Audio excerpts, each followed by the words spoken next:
Olá! Hoje vamos mergulhar na história surpreendente de um jovem que parecia ter um pé em dois mundos.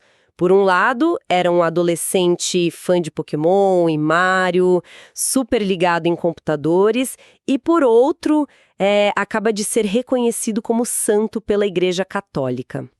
É uma combinação que chama muito a atenção, né? Sem dúvida. Estamos falando de Carlo Acutis, que, olha, rapidamente ganhou apelidos como Santo Millennial, padroeiro da internet. Sim. Ele realmente parece personificar essa ponte, sabe? Entre a fé mais tradicional e a cultura digital do nosso século. Exatamente. E temos um material bem interessante para explorar isso.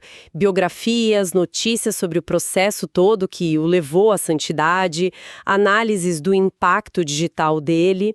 A nossa missão aqui é entender quem foi esse rapaz e como essa trajetória tão curta e, ao mesmo tempo, tão marcante aconteceu. Isso, partindo de fontes diversas, né? Vamos tentar conectar os pontos.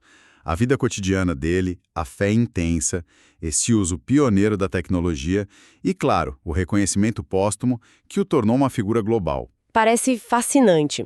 A pergunta que fica é: como um garoto com interesses tão comuns à sua geração, tipo videogames, programação, se destacou a ponto de ser considerado um modelo de santidade no século XXI? Como essa mistura aconteceu na prática, sabe? Ótima pergunta para a gente começar. A vida dele, embora breve, tem detalhes bem particulares. O Carlo Acutis nasceu em Londres, em 91. Mas a família de origem italiana e com boas condições financeiras, Andrea Acutis e Antônia Salzano, logo voltou para Milão. E pelo que eu li, a religiosidade não era o foco principal da família no começo, certo? Precisamente. As fontes indicam que os pais não eram praticantes assíduos inicialmente. Foi a fé do próprio Carlo, descrita como muito precoce e, assim, intensa, que acabou motivando a mãe, Antônia, a se reaproximar da igreja. Sério? A fé dele que inspirou a mãe? Pois é. E tem relatos, inclusive, que a convicção dele teve um papel na conversão ao cristianismo de um funcionário da família, Rajesh Muhur, que vinha de uma formação brahmane, ou seja, da casta sacerdotal hindu. Isso já mostra um impacto pessoal notável desde cedo, né? Nossa! E essa fé, como é que se manifestava no dia a dia? Porque uma coisa é ter fé, outra é a intensidade que o levou a ser notado, assim. Olha, os relatos descrevem uma rotina de devoção impressionante para um menino. Ele fez a primeira comunhão aos 7 anos, um pouco antes da idade usual lá na Itália. E a partir daí, dizem as fontes, fazia questão de ir à missa todo dia. Todo dia. Todo dia. E dedicar tempo à adoração eucarística, que para os católicos é um momento de oração diante da hóstia consagrada, acreditando na presença real de Cristo ali. Além disso, rezava o terço e se confessava toda semana. Puxa. E ele tinha modelos específicos, figuras que o inspiravam? Sim, vários santos são mencionados como referenciais para ele. São Francisco de Assis, né, conhecido pelo amor à natureza e aos pobres. Os pastorinhos de Fátima, aquelas crianças que tiveram as aparições, São Domingos Sávio. Ele buscava exemplos de santidade, inclusive entre jovens. Mas isso não o tornava meio isolado? Um garoto com essa rotina religiosa toda intensa. Como ele se encaixava na escola, com os amigos? Eu esperava tudo menos Halo e Pokémon na biografia de um santo. Isso realmente quebra qualquer imagem pré-concebida, né? Totalmente. E as fontes tentam equilibrar essa imagem, sabe? Ele estudou num colégio jesuíta tradicional em Milão, o Instituto Leone XIII, onde era descrito como um aluno mediano. Não era o CDF clássico, mas lia bastante por conta própria, aprendeu a tocar saxofone sozinho e, claro, tinha essa paixão enorme por computadores. E os videogames? A questão dos videogames é curiosa. Ele gostava, sim, Halo, Mario, Pokémon são citados, mas teria se imposto a regra de jogar só 1 hora por semana. 1 hora por semana. Nossa, isso exige disciplina. Mas por quê? A justificativa registrada é que ele queria evitar o vício, sabe? E usar melhor o tempo. Isso se conecta com outras histórias sobre o comportamento dele. Relatos de colegas, de funcionários da família, mencionam a gentileza dele. Dizem que defendia colegas com deficiência que sofriam bullying, Que legal isso. que se preocupava com amigos cujos pais estavam se separando, convidando eles para a casa dele para oferecer apoio. Tem aquela história da babá também, né? Sim. Uma babá polonesa teria tentado ensiná-lo a ser mais assertivo quando outras crianças pegavam os brinquedos dele. A resposta atribuída a ele foi algo na linha de: Jesus não ficaria feliz se eu perdesse a paciência. Mostra uma tentativa consciente desde cedo de viver a fé nas pequenas interações, né? Com certeza. E aos 12 anos, ele já atuava como assistente de catequista na paróquia local, Santa Maria Segreta. Ok, então temos um jovem com uma fé profunda, mas super inserido no seu tempo. Agora, vamos pro lado geek. Como essa habilidade com computadores se transformou em algo mais? O que o diferencia é essa conexão com a tecnologia. Certo, como um adolescente nos anos 2000 transformou o que para muitos era só um hobby em uma ferramenta de fé tão central. Esse é o ponto que realmente o singulariza, eu acho. Ele não era apenas um usuário de tecnologia, ele era um criador. Dominava linguagens como Java, C++, que eram ferramentas relativamente avançadas para um adolescente na época, sabe? Que permitiam construir sites mais complexos, interativos. O ponto crucial é que ele enxergou nessas habilidades um potencial para evangelizar, para comunicar a fé. E como isso começou na prática? Foi direto para o grande projeto dos milagres? Não. Antes disso, ele já aplicava os conhecimentos dele. Criou websites para a paróquia dele, para um projeto de voluntariado da escola jesuíta, um trabalho que até lhe rendeu um prêmio num concurso chamado Sarai Voluntário. Serás Voluntário. Ah, então ele já usava a internet para isso. Sim, já estava usando a internet como ferramenta de divulgação e organização para causas ligadas à fé e ao serviço. E aí veio a ideia do site sobre milagres eucarísticos, o miraculeeucarísticos.org. Qual foi a faísca por trás disso? Bom, a Eucaristia era central na fé dele, né? Ele chamava de autoestrada para o céu. A ideia do site, que ele começou a desenvolver por volta dos 11 anos. 11 anos? Sim, e ao qual ele se dedicou intensamente por quase 4 anos, era catalogar e divulgar milagres eucarísticos reconhecidos pela Igreja Católica ao redor do mundo, além de algumas aparições marianas também. 4 anos de dedicação, dos 11 aos 15, nossa, isso é um comprometimento enorme para um adolescente. E como ele fez essa pesquisa? Não era só programar, imagino. Exato. Envolveu pesquisa histórica, coleta de imagens, viagens com a família para locais onde ocorreram esses fenômenos ou onde tinha documentação. Ele queria usar a internet para tornar essas histórias acessíveis, especialmente para outros jovens, argumentando sobre a presença real de Cristo na Eucaristia de uma forma que fizesse sentido na era digital, entende? Entendo. O site chegou a documentar mais de 160 casos. Tem uma frase atribuída a ele no contexto do site que é: quanto mais Eucaristia recebemos, mais nos tornaremos como Jesus, para que nesta terra tenhamos uma antecipação do céu. Que profundo! E o site teve repercussão? Foi algo que ficou restrito a um nicho ou teve um alcance maior? Teve um alcance surpreendente que extrapolou o próprio site. A pesquisa e o material que ele coletou deram origem a uma exposição fotográfica itinerante chamada Os Milagres Eucarísticos no Mundo. Uma exposição? Sim. Essa exposição viajou por dezenas de países em todos os continentes, foi traduzida para múltiplas línguas e exibida em milhares de paróquias e até universidades. Só nos Estados Unidos, as fontes mencionam que passou por mais de 100 campi universitários. Uau! O lançamento oficial do site foi pouco antes da morte dele, em 2006, mas o trabalho já vinha reverberando. É impressionante pensar nesse alcance global originado no quarto de um adolescente em Milão. Mas, infelizmente, essa história tem um fim bem abrupto, né?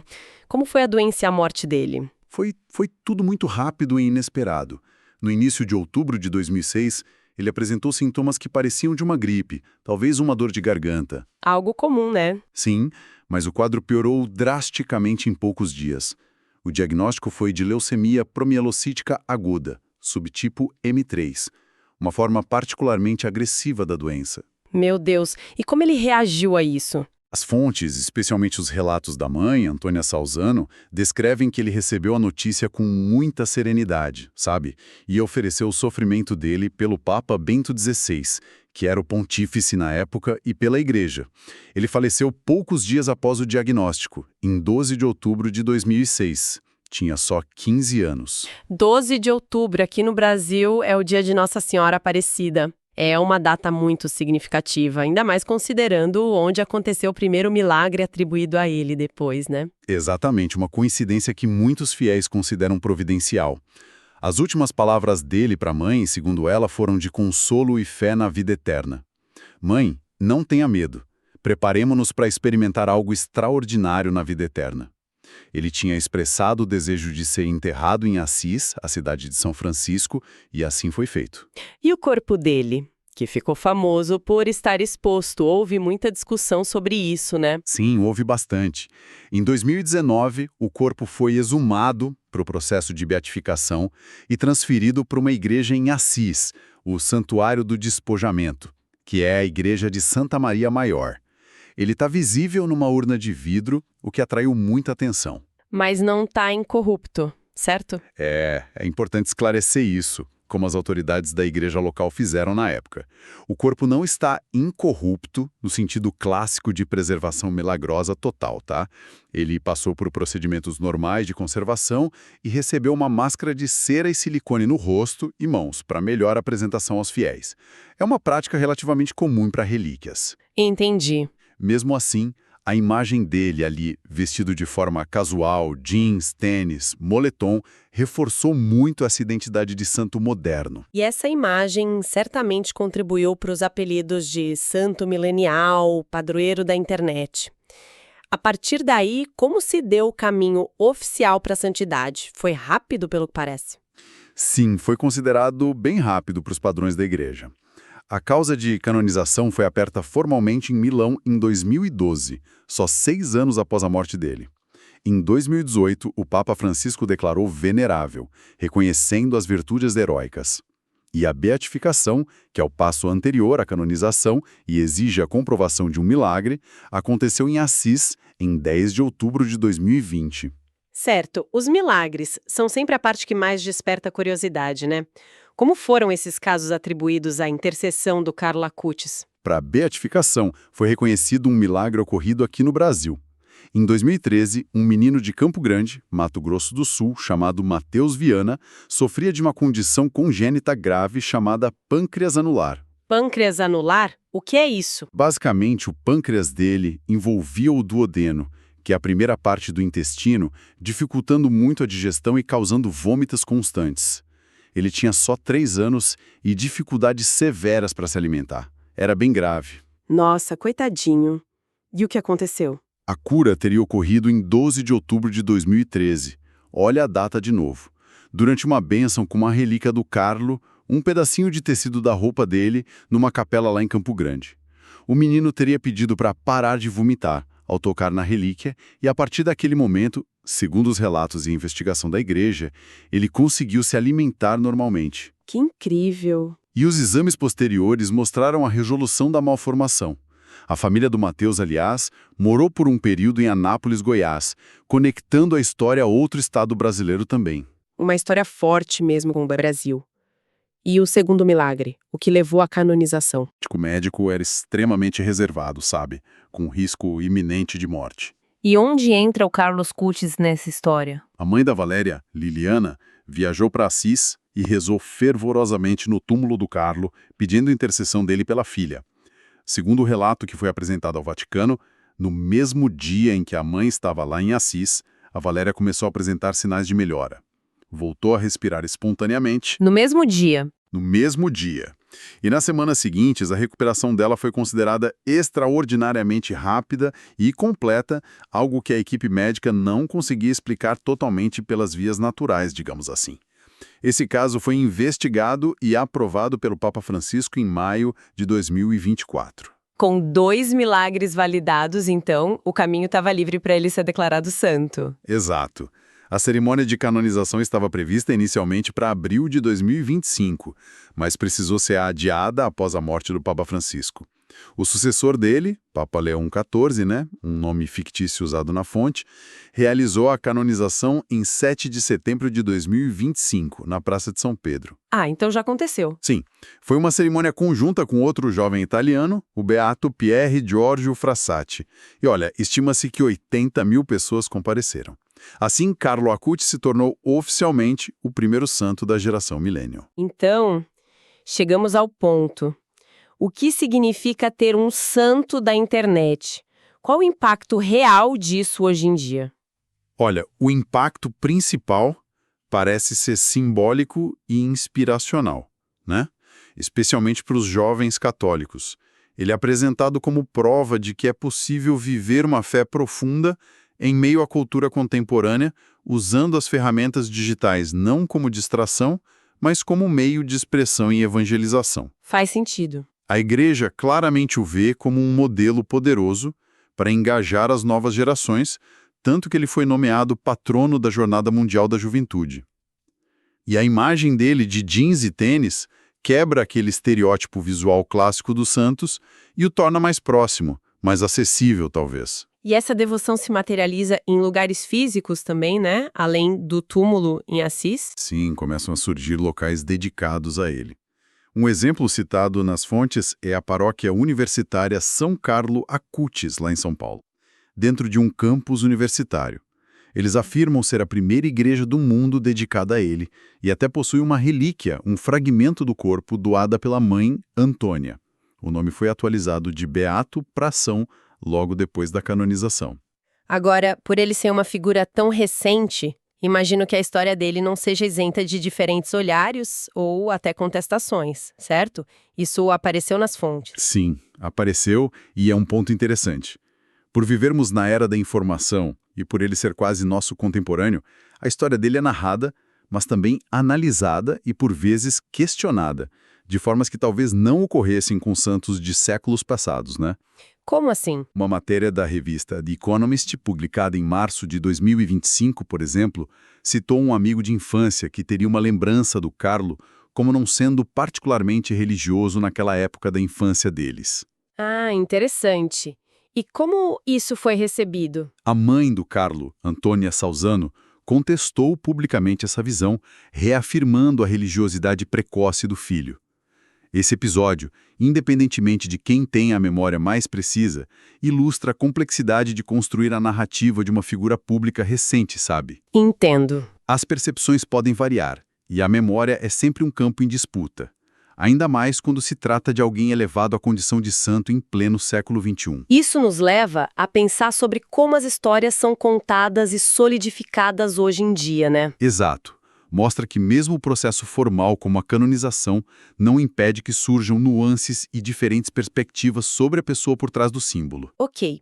Se a gente juntar as pressas, então, temos um jovem italiano, nascido em Londres, de família abastada, com uma fé católica muito intensa desde criança, especialmente focada na Eucaristia, ao mesmo tempo um apaixonado por tecnologia, computadores, videogames.